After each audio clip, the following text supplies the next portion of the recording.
ကန်ထဲမှာငါးရီရှိတယ်ကမရှိဘူးထင်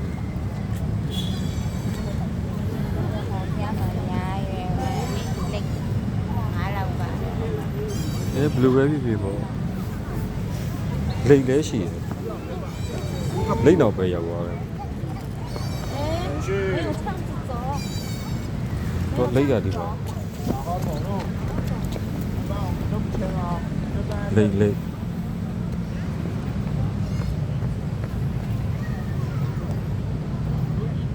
ဒီငါးရီ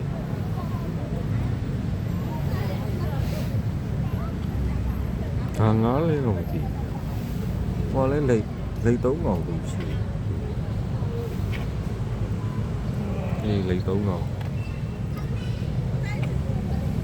4កောင်ကန်နေထဲမှာငါးရီလိတ်ပြီးရှိတာ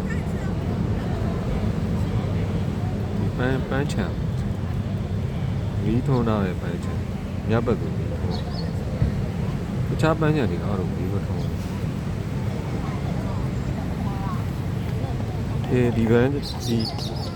ဒီပန်းချံယူတခုတကအဝေးယူလာ